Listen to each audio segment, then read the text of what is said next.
You are going to listen to a telephone conversation between a caller and a call centre operator. As you listen, complete the numbered spaces in the identification form in the book. First, you have some time to look at questions 1 to 5.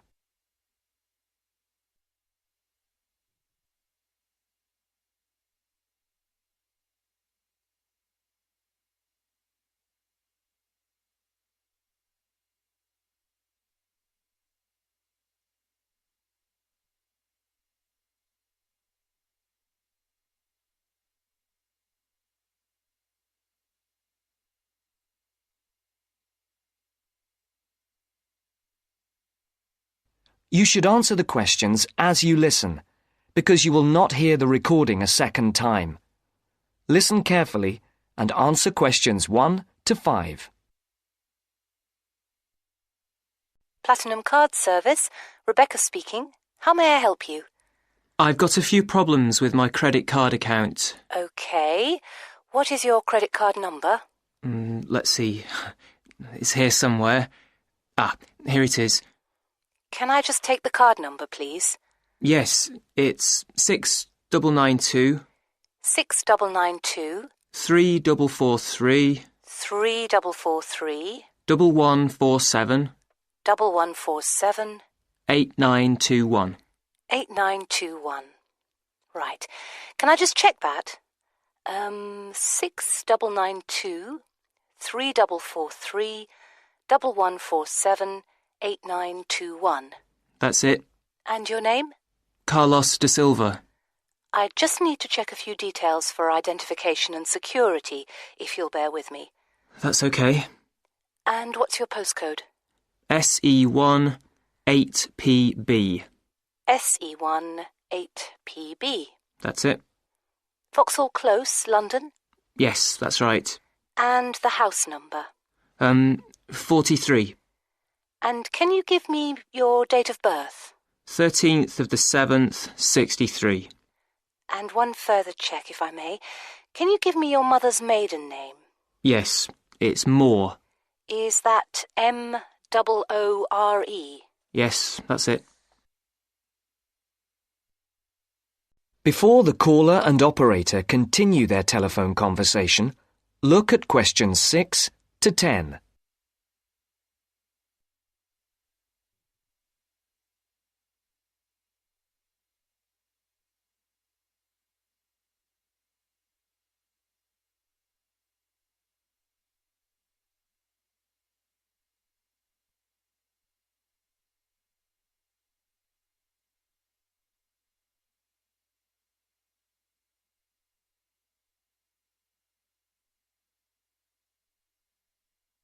Now listen to the next part of the conversation and answer questions 6 to 10.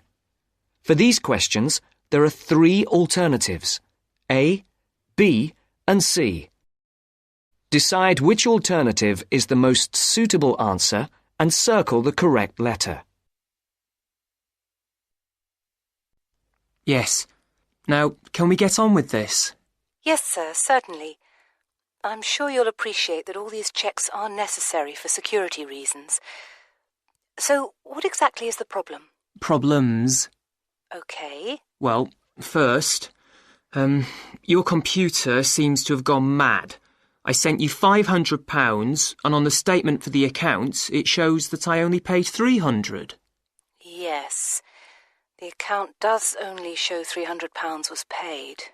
Well, I paid the £500 in at the bank and I have my receipt, and my bank statement shows that £500 has been taken from my account. Oh, I see. What I'll do is check with the bank and see what they say. OK. You said there was something else? Yes, as if that wasn't enough. My account shows that £107.27 was paid to a company called Pan Express. I don't know who this is. Let's have a look. Well, it is genuine. I can assure you it's not mine. It was made on the evening of the 12th of May. Maybe it's a restaurant bill you forgot about? There's no way that... Oh, wait, hold on. Yes. Oh, it's okay. I've just realised what it is. It is a restaurant bill. The name of the company is different from the name of the restaurant. My mistake. I'm sorry. That's okay. Was there anything else? I don't know if I dare. What is it anyway? Well, it's, the amount of interest seems to have gone up. If you look at your statement for April, you'll see that the rate went down from 16.27% to 14.99% that month. Oh, yes, you're right. Was that everything? Yes, basically it is. Okay. And can you check my payment? Oh yes, I'll do it. Can I phone you back? I'll be at home for the next 2 hours. I have to leave at 11. Right. What's your number? 020 7989 7182. Hold on. 020 7979? No, it's 7989 and then 7182. So it's 020 7989 7182. Yes, that's it. Okay, I'll phone you straight back. Thanks. Bye. That's the end of section 1. You now have half a minute to check your answers.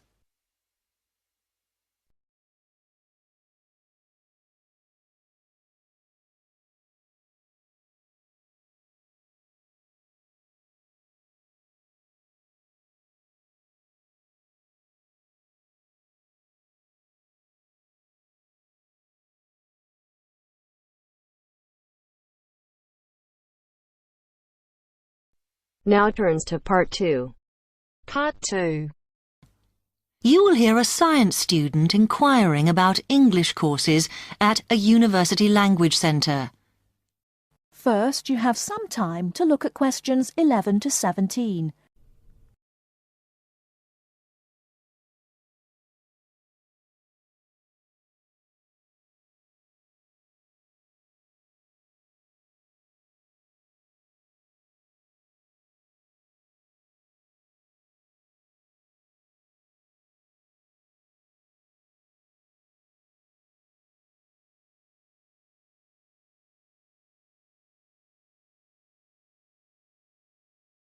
Now, listen carefully and answer questions 11 to 17. Hi, I've come to ask about the English courses you run for international students. Oh, right. I assume you're a student at the university. Yes, I've just started. Okay. Well, we've got a range of courses. It depends what you think you need and how much.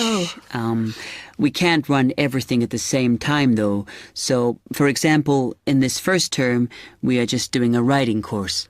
I see. That sounds quite useful. What else is there? Some of the courses only run for single terms, and we tend to focus on what students have difficulty with. That means we don't usually do speaking courses, but next term you can do listening. Oh. That'll help you with lectures and things. Our provision is all based on what the majority of our international students need. So, is everything term-based? There's nothing that you run all year? Well, let's have a look. Yes, there is a class for vocabulary and grammar every term. That's for everybody, but it's split into 3 or 4 levels. And what about in the holidays? We don't do anything during the winter or spring break. Oh. But over the summer, there's just general classes because that's what most students want. A bit of everything. Mm-hmm. Okay, quite a variety then. I'll have a think about what I really need because I haven't got much time.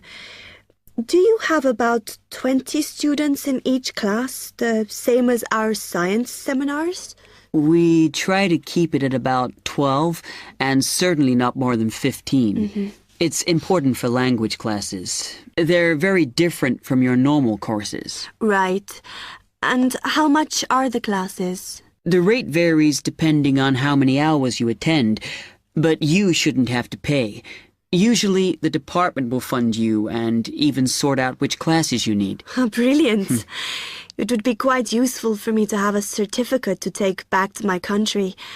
Do you put us in for exams? Yes, but we don't like them to clash with your main course exams in June, so we run them in May. Oh. That leaves you time for revision. Do I have to sign up for something now? I'm not quite sure what I want. Classes haven't quite started yet, so you've got time to decide what you do. All we insist is that you sign up before week 5.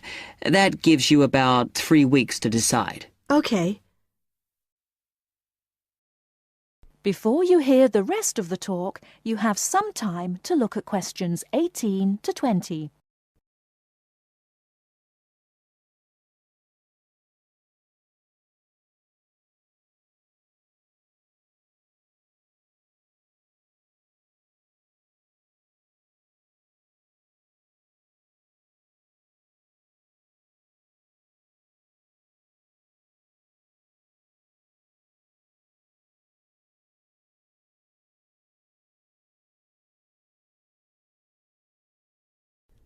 Now listen and answer questions 18 to 20.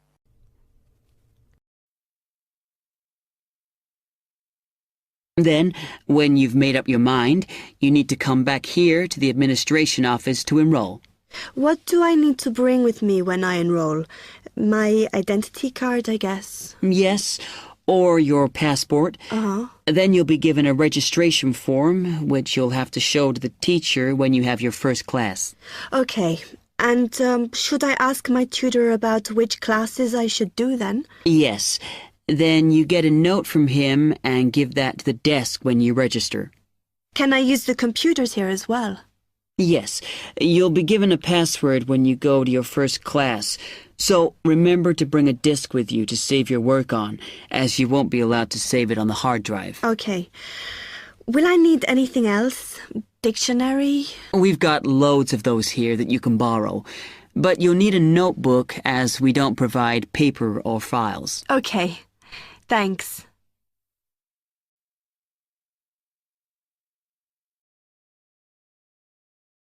That is the end of part 2. You now have half a minute to check your answers.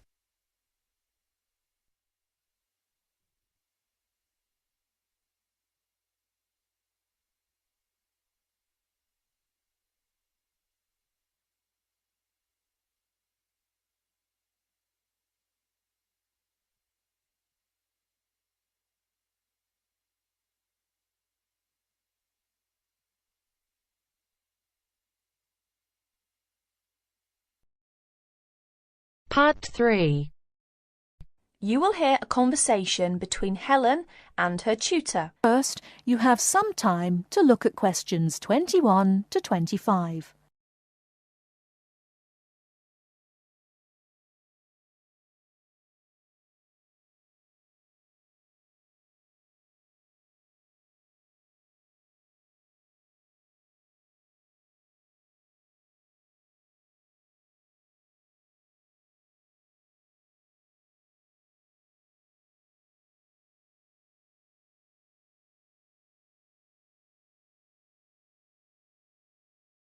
Now, listen carefully and answer questions 21 to 25.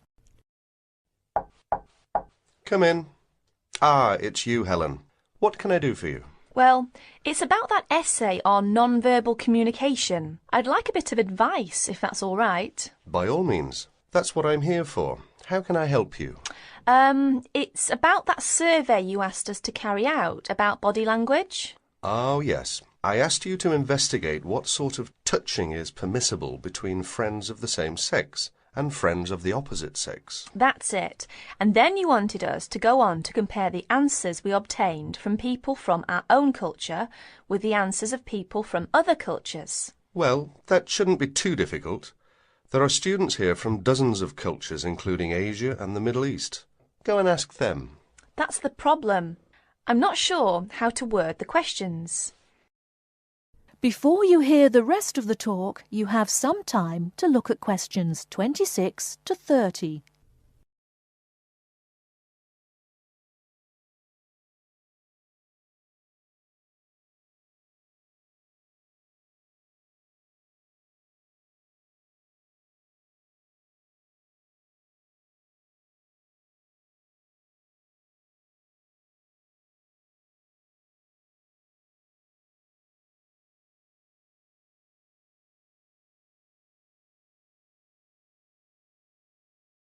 Now listen and answer questions 26 to 30. Go and ask them. That's the problem. I'm not sure how to word the questions. I think I've got far too many. People don't want to be bothered answering them all. Is that the list of questions you have with you? Let's have a look. I see. Your basic idea is fine. You've got a checklist of the parts of the body we mostly use to touch people with, and a checklist of the parts of other people's bodies that we usually touch. But you don't have to go right through the list asking a separate question about each item. You can make your questionnaire much shorter if you ask open questions. Open questions? What are they? Sometimes we call them WH questions. What, when, where. Those are examples. Oh, I see. Yes, we learned about them in grammar. I hadn't realised how useful they'd turn out to be. I could just ask one open question about each subject and tick the answers I receive. That's right. Now, let's have a look at the list of parts of the body you're going to ask about. I see. You've got the head, arm and hand, and, it's over the page, the back, leg and foot. What about the shoulder and the thigh? They're important areas, and there are some others you should include too. Oh, yes, of course. I was in a rush and forgot those. What about asking people how they feel about being touched? Surely it's hard for people to put that sort of feeling into words. Yes, you're right. That's why it's essential to work out a rating scale for each response. Can you tell me a bit about how to use rating scales? Well, there's no way to measure how strongly a person feels about something, of course. All we can go on is what they report about their feelings. So what we do is offering them choices of ways to express how they feel. Very strongly, strongly, or not at all. That would be an example of a rating scale. In this case, as your survey is only a small trial sample, I suggest you use that 3-point rating scale I've just described. Very strongly, strongly, or not at all. That'll be enough to enable you to draw some broad conclusions. You may go on to refine your survey later if you decide to specialise in the study of non-verbal aspects of behaviour. Thank you. I'm much clearer now. Could I ask you one last question? I'm afraid I've got a brain like a sieve, but I just can't remember the technical term you told us for the study of touch. It sounded like happy, but of course it isn't. Oh, you mean haptics. Haptics. Of course, haptics. That's it. Happy to be of service. That is the end of part 3. You now have half a minute to check your answers.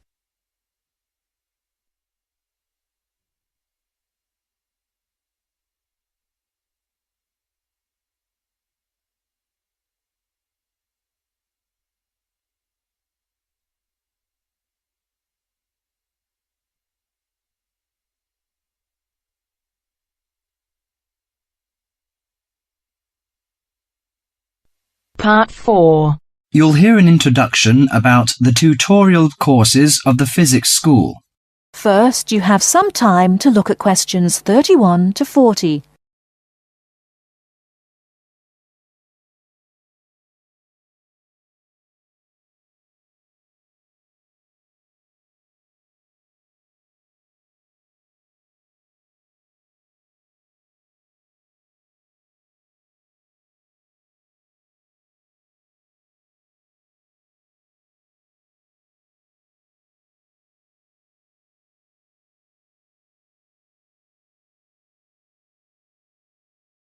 Now listen carefully and answer questions 31 to 40. Welcome to Orientation Week. This is the physics school session, and we'll welcome Professor Smith, the head of the school, to introduce you to the tutorial system. Welcome, Professor Smith. Thank you. You may have noticed life at university is totally different from that of school. For you, tutorials are an important part of the teaching program. Tutors are the primary contact between undergraduate students and the school. A tutor is the student's personal tutor as well as their academic tutor. Tutorials for physics undergraduates consist of 6 students who meet each week with their tutor for at least 50 minutes. For radiographer students, tutorials will normally consist of a group of about 10 students who will meet fortnightly with their tutor for a period of at least 50 minutes. In the first semester, the tutorials are during weeks 1 to 11. For semester 2, they are during weeks 14 to 24. Everybody involved is expected to be present and on time, and the tutor will also be available in week 12 and 25 to discuss problems that arise during revision, but attendance by students is optional.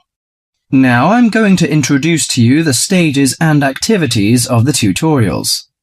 The induction period is from week 1 to 3. I know that a significant minority of you experience culture shock during your first few months at university, and the important function of this stage is to identify students who are having difficulty integrating into the academic program. In particular, tutors should check your attendance of lectures, tutorials, laboratory sessions, and this sort of things. Tutors also help you tackle work in a systematic and effective manner. Stage 2 begins from the 4th week. Some tutorials of this period are to be devoted to discussion or going over the students' lecture notes, but approximately 50% of tutorial time is to be devoted to coursework. You should finish the weekly homework assignments of 2 hours duration with at least 50% involving written work. At least 8 homework assignments during the year should involve answering problems set on coursework. The written work collected by the tutor should be marked within a week of handing in, and generally the assignments should be graded. The 3rd stage starts from week 8 till the 10th. During this period, math and 4 core physics programs are included.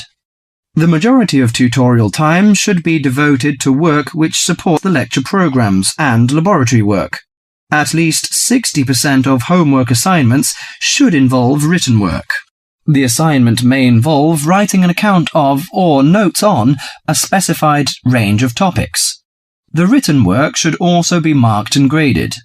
Short oral presentations by students should be included. They are possibly on general physics topics or essays. The last week's personal development planning is a structured and supported process. The primary objective for PDP is to help you to become more independent and confident, self-directed learners and encourage a positive attitude to learning throughout life. It is undertaken by yourselves to reflect upon their own learning, performance and achievement, and to plan for their personal, educational and career development.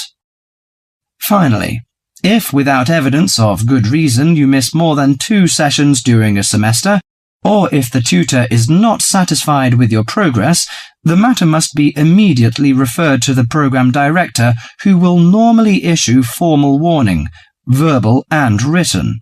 This will inform you that your place at university is under threat of withdrawal if no improvement is made. That is the end of part 4.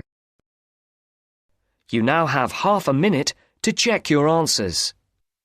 The last 10, I ran away with my life, fast forward, never turn back again. It's kind of funny that the more we pass time, the more we need to set them rewind. And 19 was the year I had to leave you, but now I'm seeing all the signs. Is this really happening? I can't believe it's true. I'm just as surprised as you. Is this really happening? I can't be too sure, but one day I'll be yours again.